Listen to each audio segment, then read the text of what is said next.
Hey there, farm friends! Welcome to the Dalby Farm channel. If you're meeting us for the first time, be sure to hit subscribe so you can see lots more from our family's farm. Today we're diving into a very important topic for anyone considering keeping chickens, and that's the financial side of chicken keeping. Now, chickens are often considered low-maintenance, cost-effective pets, or livestock, of course, but like any farming venture, there are definitely costs involved. So let's break down the expenses and potential savings you can expect when raising chickens. First, let's talk about the initial setup. Whether you're raising chickens for eggs, which is what we do, meat, or just pets, you'll need to invest in the right equipment to get started. Here's a basic rundown of what you might be spending. For the chicken coop, which is an absolute necessity, prices will vary based on size and quality. You can expect to pay anywhere from $200 to $1,000 for a prefab coop, or you could build your own for a more affordable option. In theory, a simple DIY coop might cost around $150 to $300. However, the price of lumber and materials has been going up lately, so I don't know how accurate that number really is. And also, some people value time much more than others, so if spending the time on building something like this is not feasible, then you personally might prefer to just spend a little bit more to have the coop just pop up and appear for you. With the chicken run, it's important that it's secure from predators. Most of the money there will come in your fencing and the wire protection. So you could be spending anywhere between $100 and $500 depending on the size and how predator-proof you make it. Nesting boxes are pretty important as well. While in other videos you've heard me say that chickens will lay anywhere, that's true. But if you want to really maximize the potential, then you should have nice, comfy, cozy nesting boxes. They're usually about $20 to $50 each. Whether you buy a pre-made one or build your own is also going to affect that cost. Next up, arguably one of the more expensive things to invest in is waterers and feeders.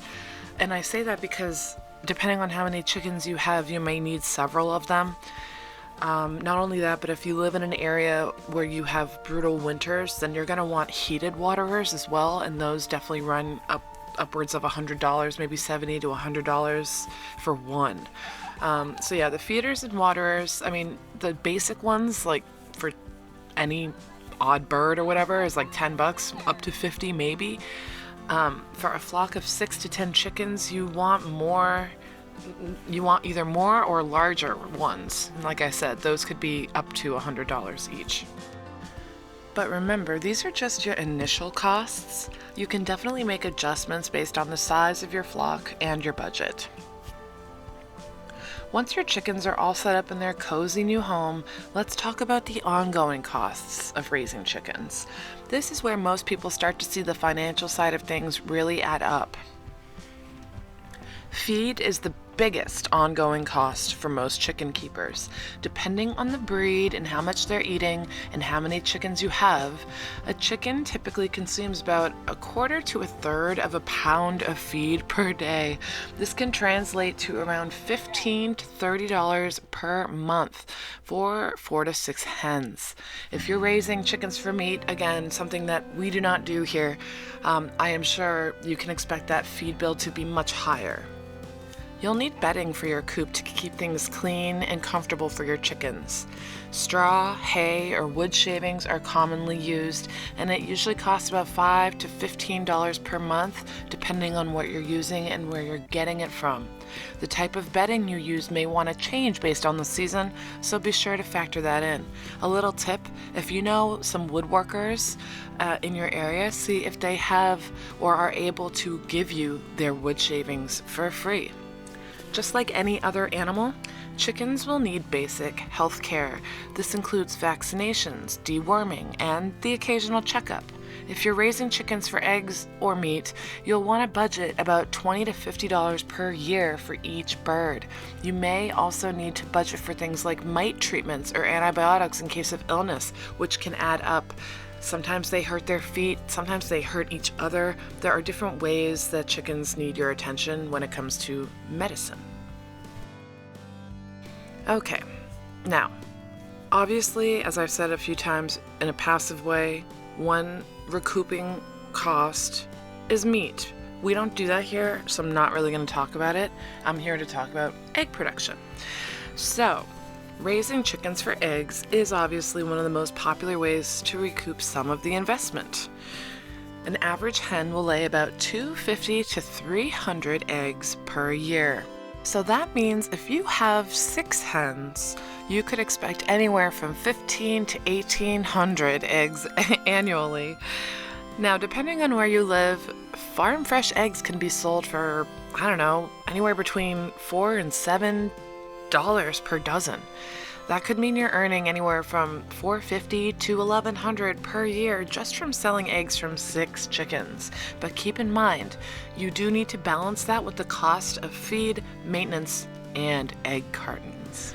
Raising chickens isn't just about the potential income. There are savings you can get by having your own chickens too. If you're feeding a family, eggs are a huge part of your grocery bill. On average, people spend around $4 to $7 per dozen on eggs at the store, and those aren't even fresh. So with your own chickens, you're basically getting eggs for the cost of feed, which is a big win. Another huge benefit of having chickens is manure. Chicken manure. It's a fantastic fertilizer for gardens and can save you tons of money on store-bought compost that has who knows in it. Just remember, chicken manure needs to be composted properly before you can use it in your garden. I'll have other videos on this, but it's too hot for direct application. There are a few things to keep in mind before you just jump into chicken keeping though.